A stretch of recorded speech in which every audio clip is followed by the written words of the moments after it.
à l'arbre de Diokwe. On était là avec les guerriers. Nos grands-pères étaient là avec les guerriers. Ils ont été très d'accord. Il n'y avait rien entre eux. Il y avait entente entre eux. Mais tout récemment, on voit des situations qui ne vont pas avec les jeunes guerriers présentement sur nos Djoula, sur nos frères Djoula. Un vendredi, on est dans la mosquée, on attend un coup de fusil qui quitte sur le quartier montagne là-bas, descend sur nous. À ce jour, moi-même j'étais à la mosquée, on a fini de prier, voilà, on entend coup de fusil partout, partout. Tout le monde est rentré dans la maison. On est resté comme ça pendant quelques jours. Voilà, ça sonne à la radio. Tel nombre est mort dans Djoula, tel nombre est mort dans Guéré. Ah, voilà, c'est devenu la guerre comme ça. C'est devenu la guerre comme ça. On ne sait même pas où allons-nous maintenant. Nos grands-pères sont nés à Diokwe ici. Jusqu'à arriver sur nous, on est né à Diokwe ici. Où on va partir? On est resté comme ça. Ici, on se regarde.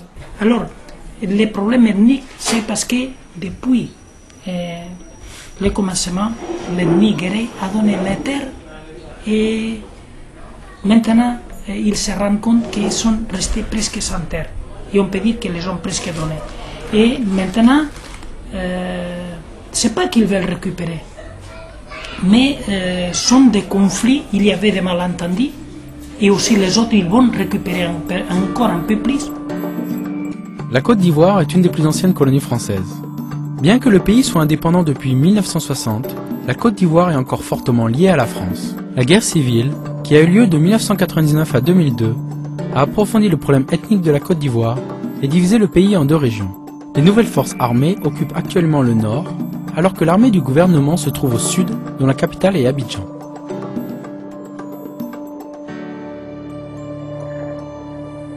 Une frontière de 10 km appelée zone de confiance est maintenue par les forces UN et l'armée française afin d'assurer la sécurité du pays. Avec plus de 60 groupes ethniques, la Côte d'Ivoire, comme bien d'autres pays africains, fait face à un énorme défi: s'unifier malgré ses différences.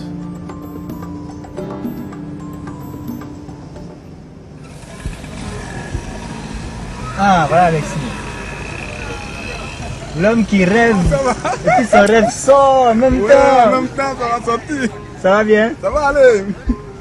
Ok, on avance un peu? Oui, on avance un peu. D'accord. La Fondation de l'Art de Vivre et son fondateur, Sa Sainteté Sri Sri Ravi Shankar, avec ses 25 ans d'expérience, a développé une nouvelle approche à la résolution des conflits. The Youth Leadership Training Programme est une des approches.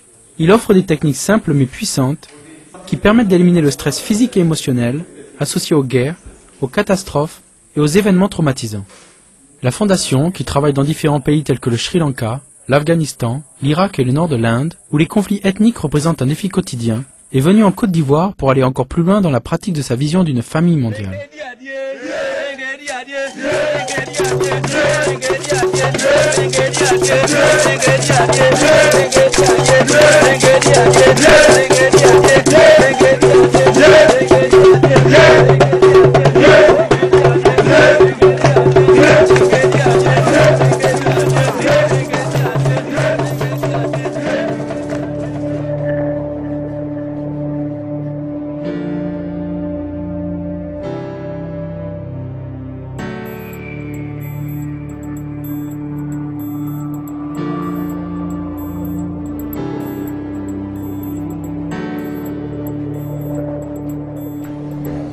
Avant le stage aussi, on était un peu esselés, genre un manque de considération. On allait d'abord, on était un peu réticents l'un envers l'autre parce que c'était pas facile de regrouper, de nous, qu'on soit ensemble, des jeunes guerriers, des jeunes djoula. Parce que c'est les deux communautés qui s'entrefléchissent ici. Dit qu'on va être dans le même coin, c'était dur. Le premier jour quand je suis parti avec les jeunes guerriers, non seulement les jeunes guerriers que je suis conducteur. Dans le village, eux, ils sont quittés. C'est avec eux tous même, moi eux tous je les connaissais déjà. Mais je me méfiais d'eux. Pourquoi? Qu'est-ce qui s'était passé? Voilà. Par rapport à la guerre, qu'on a fait entre nous, donc ça va être, nous tous on se méfiait. Il y a d'autres même qui me voyaient, ah Bangali, on dit quoi? Mais quand on se voit, les gars me boudaient. Au début, sincèrement, c'était pas facile. Pour nous, c'était pas facile. Bon, on mettait des barrières entre nous. Bon, quand on dit de former un groupe, les guerriers se mettaient de l'autre côté, les djullas de l'autre côté. Arrivé là-bas, bon, je vois des jeunes guerriers. Bon, moi, ça m'a dit quelque chose, mais moi, ma mère est guerrier, mon père est tout là. Donc moi, je suis au milieu. Donc je dis, ah, c'est que nous, on va être les intermédiaires là-bas, si ça chauffe. En Côte d'Ivoire, on n'a jamais vécu cette guerre-là. Et puis, brusquement, il y a la guerre. Bon, nous, on s'est dit que c'était un truc de 2 ou 3 jours, alors que vraiment, ça prenait de l'ampleur de jour en jour. Alors, qu'est-ce qu'il fallait faire? C'était un peu difficile pour nous. Parce que là, on voyait des cadavres, des choses qu'on n'avait jamais vues. On voyait des gens qu'on égorgeait. On voyait des cadavres vraiment pourris, ça pourrissait comme ça. On voyait des chiens qui mangeaient les corps humains. Alors vraiment, c'était un peu difficile. Donc, on avait vraiment un peu de stress. Donc, lorsqu'il y a même, quand il pleut, qu'il y a les tonnerres, on avait peur parce que, bon, nous, on se disait que c'était encore des coups de fusil. Nous avons vécu, comment dirais-je, des atrocités. Nous avons vu des horreurs. Nous avons vécu dans l'outrage, en fait. Ce que je pourrais vous dire ce soir est que pendant cette guerre, bon, je ne connais pas le problème des autres, mais moi j'ai été plus traumatisé. Où je suis aujourd'hui là, je ne peux pas tout expliquer. Ce que j'ai vu comme traumatisme, je ne peux pas expliquer tout. Mais avec le stage qu'on a eu à l'art de vivre, on a commencé à se pardonner les uns les autres.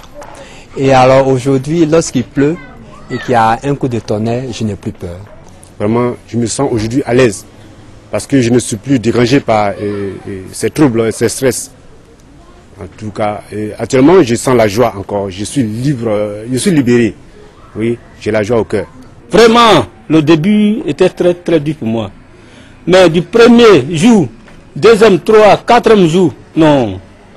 Vraiment, aujourd'hui où je suis, tout le monde a eu problème dans cette guerre-là. Mais je sais que où je suis le plus même qui a été vidé de stress et de traumatisme. Mais après le stage, on a vu que c'était inutile quoi.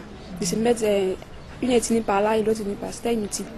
On a vu que nous étions tous des frères et sœurs. On a passé le temps, on a passé le temps dans les palabres pour ne rien inutilement quoi. Il y avait le mur de méfiance qui était entre nous déjà, bon, c'était déjà parti. Ce qui nous a permis de vivre ça, bon, je sais pas quoi, je sais pas comment je vais appeler ça. C'était une solidarité et puis une union qui nous a permis de vivre les 8 jours là. Ça veut qu'aujourd'hui, moi ces jeunes guerriers là, je rentre dans leur village aujourd'hui, on mange ensemble, malgré qu'ils sont animistes, qu'ils sont musulmans, mais par rapport à l'art de vivre, ce que j'ai appris dans l'art de vivre, pas de différence, vraiment, je mange avec eux. On fait tout le temps, ah Dieu, on dit quoi? Souvent même quand mes parents me donnent des régimes de bananes, je viens avec ça. Vraiment, l'art de vivre, il ne sait pas comment expliquer quoi, mais ça m'a apporté beaucoup de choses. Après le stage, bon, je sais me maîtriser, je sais parler aux gens en tout cas calmement, sans problème. Non, dans le corps, puis la famille même. Il y a trop de bruit, trop de problèmes, trop de pensées. Quand il me couche, je ne dors pas. Oui. Mais après le Bastrika, en tout cas, ça a diminué. Et tout ce qui se fait mon corps, mon cœur, bon, aujourd'hui ça me fait sourire. Bon. Et puis j'ai fait le stage jusqu'à ce jour. Bon, bien avant le stage même d'abord, chaque fois, quand je me sens un peu fatigué, je m'en vais payer les comprimés. Des fois il y a constipation, la diarrhée, je ne dors pas. Mais depuis la formation jusqu'à ce jour-là, bon, je n'ai plus payé un comprimé. Quand je me sens fatigué, je fais mes exercices physiques. Chaque fois, et ça passe. À partir du 2 janvier, j'ai piqué une crise, je suis tombé malade. Une grave maladie. À tel point, mes parents, surtout ma maman, a dit, tu vois, tu te fais du mal. Quand tu étais quitté à ton séminaire, tu étais bien. Donc là, ça m'a fait beaucoup réfléchir. Bon, quand j'ai entendu que M. Philippe Tolera revient à Bouaké, on m'a appelé, vous m'avez appelé. J'ai dit, tiens, il faudrait que je les rencontre. C'est très important pour ma vie.